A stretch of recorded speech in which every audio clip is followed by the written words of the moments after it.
Hey guys, welcome back.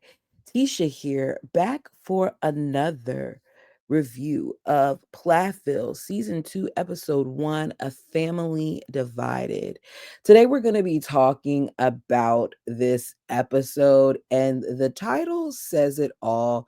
This family has been divided since day one, and I had really strong feelings about it. I think that the end of the episode pissed me off the most because I do not understand why these people would choose to homeschool these kids without using an accredited program that would lead to them getting a diploma. There are many out there. I have cousins who were homeschooled, who are highly intelligent, who didn't struggle to get into college because their parents set them up with a path that would allow them to further their education. How did they ever expect for them to function as independent adults when they have been set up from day one to fail? It feels a little intentional, in my opinion. The goal to me was for them to keep these kids bound, to keep them struck under their parents' thumbs, to maintain control. That's not just, oh, I should have been giving you more work, schoolwork, instead of letting you go and work. That is emotional manipulation, and it's awful. It is awful. So let's go ahead and jump into the review. I'm going to be off camera today because I'm trying to knock these out before I start my birthday celebration festivities, and I just don't feel like getting out of bed. So I'm literally in bed while recording this. Okay. So let's jump into this. Like the video for me, and here we go. The Plath family is no longer living under one roof because not only are two of the oldest out, but Mariah and Micah are also now out of their home too. Ethan and Olivia have been out of the home, and at this stage of the game, they are done with Kim and Barry, and this is a hot mess. So we're going to start. We didn't open with them, but I feel like we should start with them. So we open season 2 with a big change. The Plaths are no longer on their secluded 55-acre farm. Instead, Kim and Barry have moved the younger kids into a house that is in town. Shocking, right? I know. It's still Georgia, but now they're less isolated. They were not supposed to be moving. Originally, they were just supposed to be getting another investment property, but Kim loved the property so much that she decided that, or I should say, they decided that they should move there. I think that Kim had a lot of influence on Barry. So I was saying her because I just see her kind of pushing this move, especially because it gives her the ability to kind of try to keep eyes on her kids when she wants to like venture off. So they may have moved, but nothing has changed. Lydia still does more work around the home than her mama, and Kim and Barry are still running their household with strict rules. So that's isolation, limited sugar, limited electronics, and lots of control. Isn't it interesting that they are not allowing them to watch television, yet here they are on TV? I know Isaac's room has this setup where I saw like controls and stuff, but I think that that is because he is doing the pilot thing. So I'm going to assume that's what that is. I don't think they would make that big of a mistake to make us think they aren't watching TV.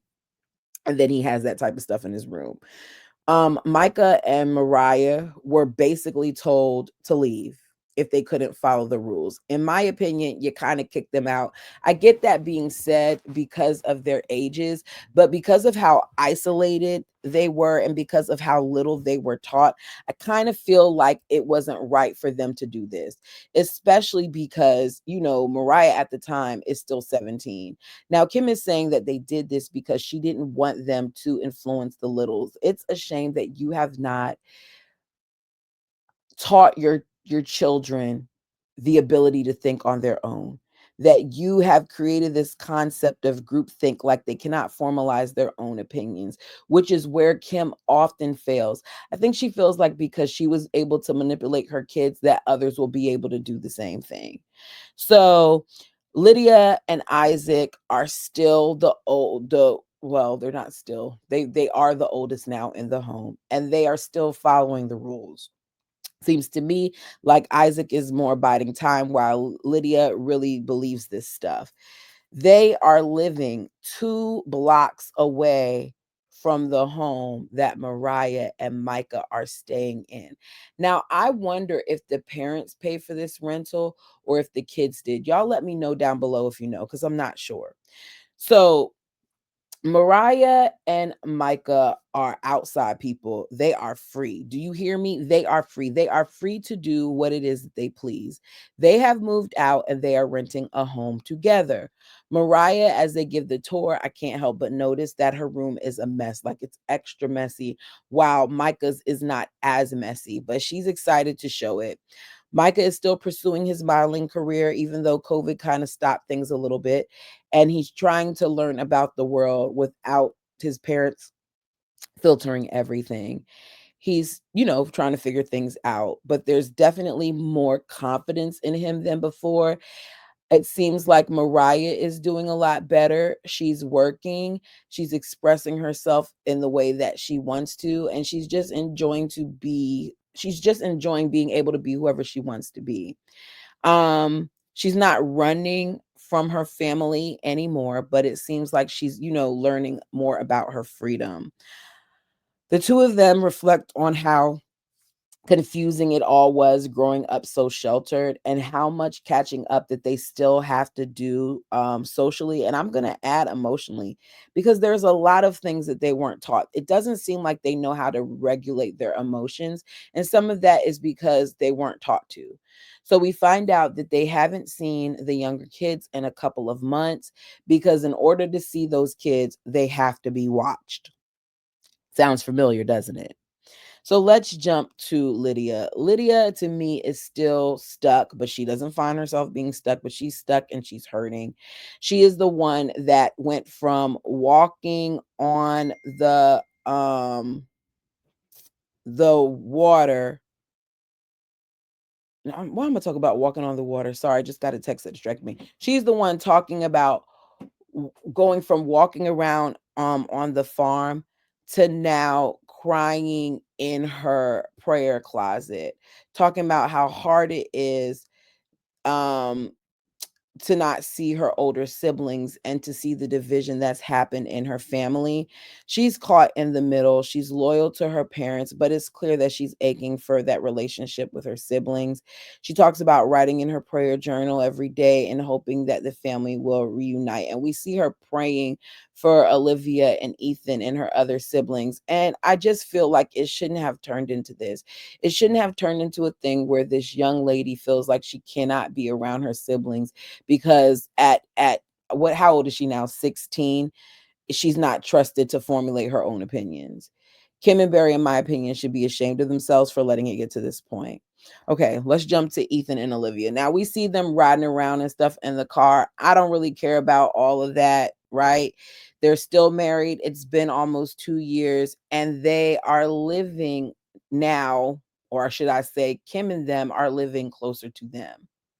We're talking about point 0.3 miles, which of course makes Olivia feel like they did that on purpose, because of out of all the places you could live, why would you pick somewhere so close to them? So they purposely tried to avoid their area, like or running into them and things of that nature.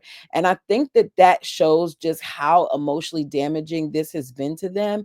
And there's so much that we're not privy to, because why are they trying so hard to avoid them? This has got to be bad off camera, people. So they've cut all contact with Kim and Barry.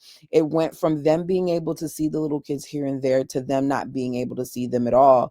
Ethan had told his parents a few months ago that he wants nothing to do with them, no visits, no texts or calls. They can't see the siblings if they aren't willing to be with the parents, and they don't want to be with the parents.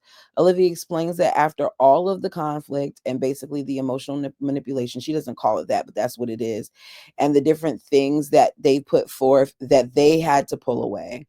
Ethan is frustrated with them because of not just how he's been treated, but because of how his wife has been treated. He said that he wishes that he would have stuck up for her earlier and stood up for her earlier. Um, He said that Barry even told him that they can't accept Olivia. I don't know what they're supposed to be. I think that they're supposed to be Christians based on the way Lydia speaks. And it's confusing to me how you would speak so ill of someone, saying that you can't accept them when you know that your son has married that woman. Like, why is it that you can't just love her and understand that you guys have some differences and leave it at that? Put up your boundaries when it comes to the things that they do around your kids, like the drinking and things of that nature. I'm all for that. But to sit there and say that you can't accept this girl, like she's the one that you have to go to at night, when that's not the case, this is your son's wife. I have a problem with that. I don't like some of the stuff that Olivia's done, but I don't think it's so bad that they shouldn't have been able to put some of their feelings aside, some of their reservations aside, and be there for their son. So of course, this caused more conflict within their marriage, and they even, as early as, less than 2 years, were talking about divorce because it all got so toxic. So for the first time, Ethan chooses Olivia over his parents. He's no longer trying to keep the peace. He is done being in the middle. The sad part is that he's heartbroken about losing access to his younger siblings, especially with Isaac. But at the same time, he acknowledges that being around his parents is just too much for them right now. So we find out that Micah is still friends with the model that he met at his first shoot, Helena. They FaceTime, and she can't believe how much he's grown in a year because she's been seeing his social media post and how that platform has been growing for him and things of that nature. And she says she's proud of his growth. Micah admits that growing up, there was so much that they weren't allowed to do that his confidence was low. And now he's in a place where he's okay and comfortable with showing his body and being out there and learning to navigate, social media and things of that nature. So she asks him if he'll join her for a photo shoot, and he agrees it's going to be a good time. Mariah and Micah head to their parents to pick up some mail. Oh, we're really not going to be here long. Neither of them want to go alone. They don't like what happens when they're alone because they often get cornered by their parents. So Mariah says that she was very frustrated and angry when she left, that she sees her parents' home as this cage that she fought so hard to get out of. So they arrive and they pull up, and Lydia is so excited to see them that she comes running out the house, while Kim is telling us that they showed up unexpectedly. These are your kids. One thing I never have to do is warn my parents of my arrival. Now, my father doesn't live in the same state as me, so I may have to let him know that I'm going to be in town. Are you going to be in town or something like that? But I don't have to be like, Daddy, just letting you know that I'm coming over. That way you can prepare for my arrival, and you can prepare to rope different things off or follow me as I go from room to room in your house. I don't have to do that. But it seems like Kim just has to control everything. So they aren't really attempting to visit their younger siblings there. They're supposed to be going just to get their mail, but it ends up being a visit with their siblings because, of course, they miss their siblings. And Kim insists on supervising. She's doing the same thing that she did with Ethan and Olivia. Did her kids need supervision when they decided to up and leave? Right? Did they? And oh, you know what? I was about to go somewhere. Mm, mm, mm.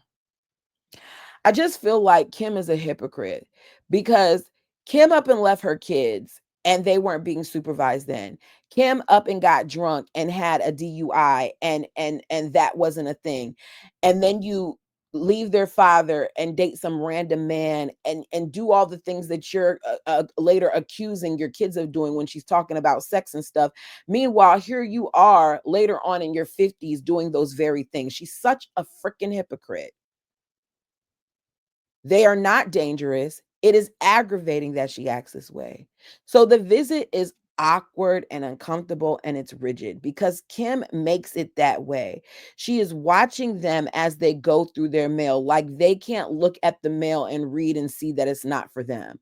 Isaac comes in, and it's been so long since they've seen Isaac that Isaac has hit a growth spurt and they didn't even recognize him. His voice has changed. He does look very different. He's excited to see his brother, especially because now with Ethan gone and Micah gone, he's the only boy in the house surrounded by all these girls. They immediately start playing guitars together, and it's nice to see. It's a peaceful moment. And then Kim, like the dark shadow that she is, comes in. She's like a gnat that you can't get rid of, right? So she's talking about, how she has to watch them because they have to grow back trust. What is it that you think that's going to happen when they're playing guitars? She says she doesn't want Mariah and Micah's bitterness to rub off on Isaac. Kim, shut up. You sound real ignorant to me. Because their bitterness, if they ever develop any, is going to come because of the things that you do. It's not going to have anything to do with Mariah and Micah trying to get some freedom. So Micah wants his brother, because she's in there for a short time and then she leaves to go check and see what Mariah is doing. So Micah tells his brother, look, I don't want to tell you what to do. I just want you to respect our parents, but also learn to think for yourself. Like, don't let them formulate your thoughts for you. He tells us that the parents didn't even give them a good education, which goes back to that elementary math that we saw Mariah doing in season 1 at 16. He says instead they were more focused on the evils of the world. And he just doesn't feel like they did right by them. So Ethan says, look, I feel like I can make my own decisions. I feel like I don't have to, follow what Mariah and Micah did or what my parents did. I can come up with my own stuff. I think that that's good for him. You can see that, there's a void there. Um, the younger kids, especially Lydia, they're torn. They love their siblings, but they're clearly not allowed to come to their own conclusion about them. They are being influenced heavily by Kim and Barry. Mariah just wants to hug her sister and have a real conversation, but her mother is still kind of watching. You can't tell me Kim was not emotionally damaging to these kids. She continues to do so even now. Even now. She's acting like them being there is nerve-wracking, and it doesn't have to be. They're your kids. So Lydia and Mariah get some alone time. She struggles to even say whether or not she has a boyfriend. This is being recorded, and she knows her mother is going to see it. She's very much so trying not to do all of that. So she says, like, what the guy that she likes, that's between her and God. We find out that she doesn't have many friends, and the ones that she does aren't in the area.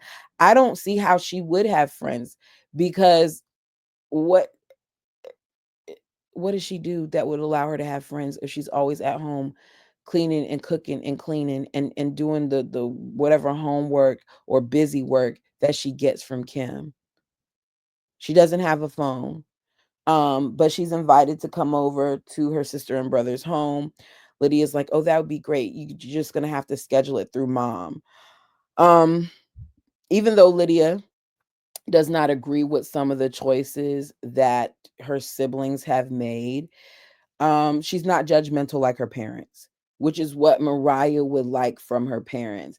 And I feel like that's the difference here. I say it all the time, even as far as comments that you all make in the comment section. There are times where you may not agree with what I say, and that's okay. I love the fact that we're able to both give our opinions and kind of see, possibly where the other person is coming from, but still maintain our own thoughts. It's okay to think differently. What matters is how you treat each other in those differences.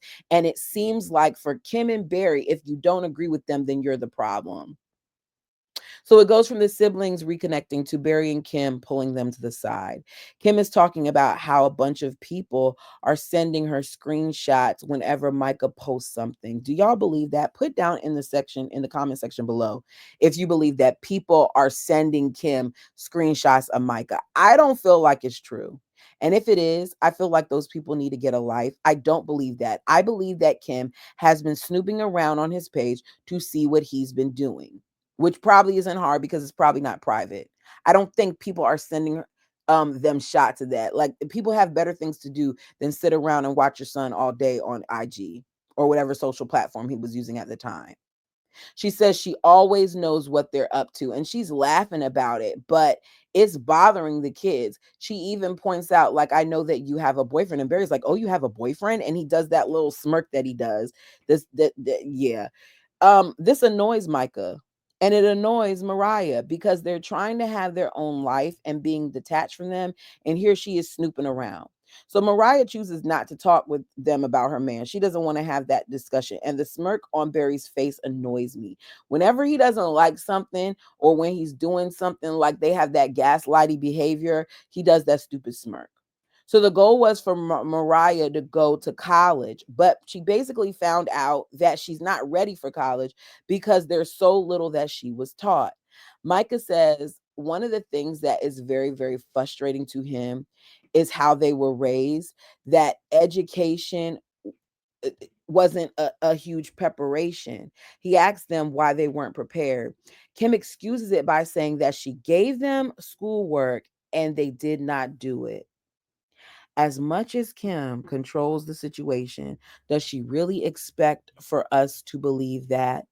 The job of someone who is in the homeschool atmosphere, if you're going to be a teacher, is to do more than just give work, it's to actually teach. Kim is trying to make it seem like the kids weren't educated because they didn't do the work. No, they weren't educated because you didn't take the time to do it. You failed them.